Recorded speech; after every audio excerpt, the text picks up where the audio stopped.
Bonjour à tous, chers étudiants. Bienvenue dans ce nouveau numéro du Flash Juris concernant le projet de loi 3714 sur l'intégration de l'état d'urgence sanitaire dans notre droit commun. En préambule, et avant de parler sur le fond de ce projet de loi, j'aimerais dans un premier temps rappeler que ce n'est pas le premier état d'urgence que nous retrouvons dans le droit commun. J'aimerais rappeler que la loi du 30 octobre 2017 a permis à l'état d'urgence terroriste de rentrer dans notre droit commun et de faciliter les perquisitions et les surveillances. Donc finalement, nous ne sommes pas pour la première fois dans un recul aussi grave des libertés fondamentales. Ce projet de loi prévoit 3 articles et de nombreux sujets polémiques en ce sens, puisque dans un premier temps, l'article 1er de ce projet de loi prévoit en effet la remise au ministre de la Santé de tous les pouvoirs concernant la gestion de cette crise sanitaire.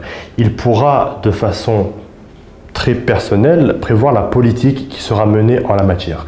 C'est notamment lui qui va pouvoir créer cette politique en fonction des entrées et des sorties des établissements publics et pourra très dangereusement discriminer les personnes qui sont non vaccinées par rapport aux personnes vaccinées, de pouvoir accorder cette entrée dans les établissements.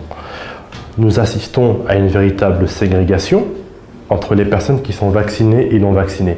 C'est un débat qui fait toujours autant polémique, notamment avec l'actuel problème à la CEDH, l'affaire en République tchèque sur la vaccination qui serait obligatoire ou non obligatoire, puisqu'aujourd'hui, ce qui est très clairement en train de faire ce projet de loi, c'est à défaut de faire une vaccination obligatoire, de faire une véritable ségrégation, une véritable séparation entre les personnes qui auront plus de droits que d'autres en fonction de s'ils sont vaccinés ou non.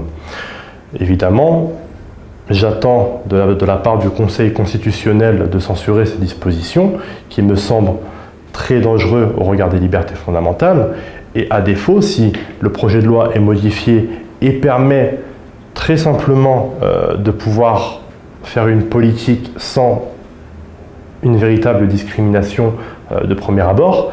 J'espère en tout cas que si des décrets sont pris en ce sens, que le Conseil d'État, sur le fondement d'un référé liberté, pourra évidemment les censurer de la même façon. Une autre partie de ce projet de loi qui me semble très discutable concerne ce recueil d'informations des personnes qui seront vaccinées, pas vaccinées, des personnes malades, de leur localisation. C'est un débat qui avait déjà fait rage au Conseil d'État avec l'application Stop Covid, où on avait estimé que par rapport au RGPD et à la législation concernant le recueil d'informations, cela ne posait pas problème. Aujourd'hui, la question est évidemment remise sur la table, puisque cette partie du projet de loi est quand même très floue sur la façon dont ces informations sont recueillies.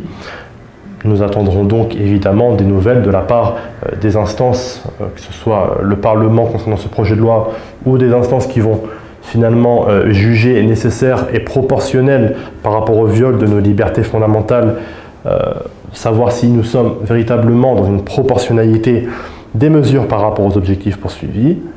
En ce sens, un flash juris sera probablement refait en la matière afin de pouvoir étayer les décisions en ce sens.